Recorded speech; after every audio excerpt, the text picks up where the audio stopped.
আসসালামু আলাইকুম। দূরে কাছের সবাইকে মাহফুজা কিচেন বিটিতে ওয়েলকাম। আশা করি সবাই খুব ভালো আছেন। আজ এই পরন্ত বিকেলে শীতের আমেজে ফুলকপি ভাজি করব আর বেগুনি ভাজবো। তো খুবই মজা এই খাবারগুলো, সবাই আমরা পছন্দ করি, ছোট বড় সবাই মুখরোচক এই খাবারগুলো। তো চলুন কথা না বাড়িয়ে আমরা মূল ভিডিওতে চলে যাই। বেগুনি ভাজবো, ফুলকপি ভাজবো। এভাবে বেগুন স্লাইস করে, একদম পাতলাও না আবার মোটাও না, এভাবে কেটে নিয়েছি।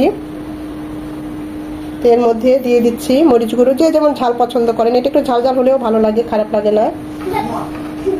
দিয়ে দিব স্বাদ মতো লবণ, সামান্য হলুদ, হলুদ না দিলেও চলে। তারপর আমি সামান্য একটু 1 চিমটির মতো দিলাম। খুব ভালোভাবে এগুলো দিয়ে মাখিয়ে নেব। ফুলকপির ক্ষেত্রে এভাবে ফুলকপিগুলো ছোট ছোট করে কেটে নিয়েছি। একই রেসিপি ফলো করেছি, শুধু এখানে 1/2 চামচ আদা রসুন বাটা দিয়েছি, সাথে মিক্স করেছি। এখন এগুলো ভেজে নেব। বেসনটা গোলাবো। এখানে 2 কাপ বেসন নিয়েছি।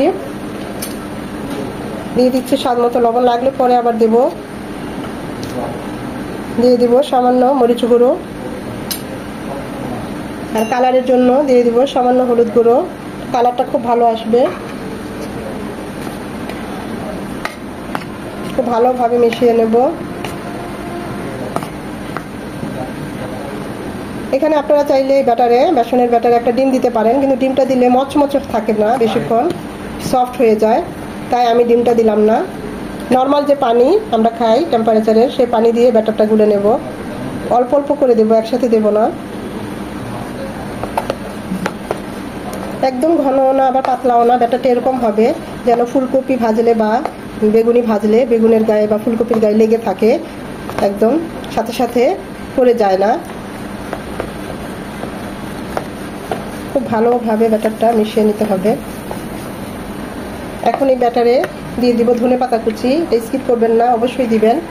খুবই ভালো হয় যখন আমরা ফুলকপি, আলুর চপ বা বেগুনি যাই ভাজি না কেন, ধনেপাতাটা থাকে, খুব ভালো লাগে খেতে।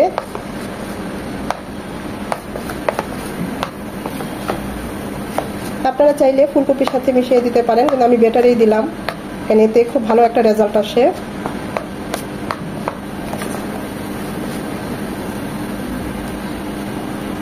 এই পর্যায়ে আপনারা লবণ সবকিছু টেস্ট করে নিতে পারেন।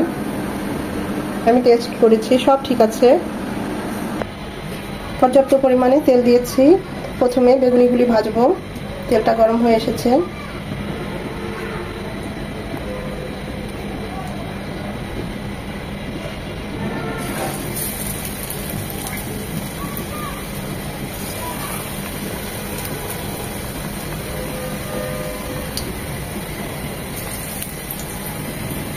এভাবে চুলিয়ে দুপাশে দেখতে পাচ্ছেন গড়িয়ে পড়ছে না, ঠিক এভাবেই বেসনের ব্যাটারটা করতে হবে। আর দিব না, তাহলে উল্টাতে পারবো না। এটা হবে 2 মিনিটের মতো। চুলার হিট মিডিয়াম হিটে থাকবে। পছন্দ অনুযায়ী কালার হয়ে গেলে তখন আমরা নামিয়ে নেব।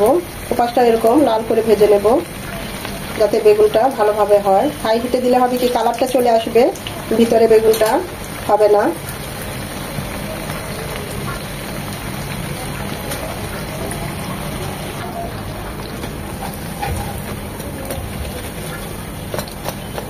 দেখতেই পাচ্ছেন কতটা মচমচে হয়েছে, কতটা লোভনীয় হয়েছে।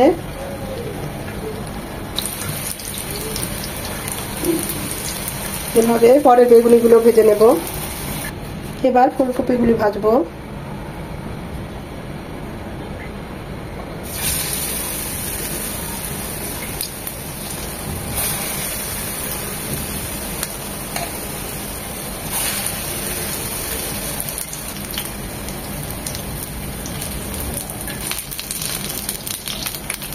ওপাশটা লাল লাল হলে তারপরেও এই পাশটা উঠিয়ে দেব।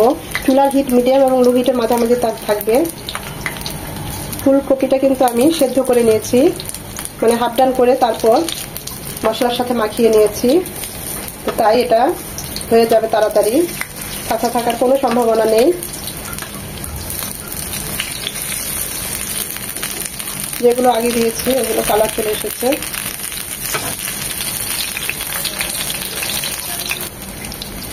এই শীতে পরন্ত বিকেলে এরকম ফুলকপি ভাজা, গরম গরম বেগুন ভাজা হলে তো আর কোনো কথাই নেই।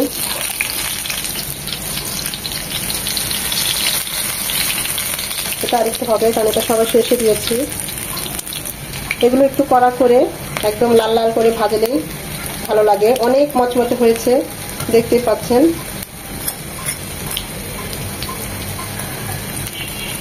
এভাবে 2-3 বার উল্টে পাল্টে একদম লাল লাল করে ভেজে নেব।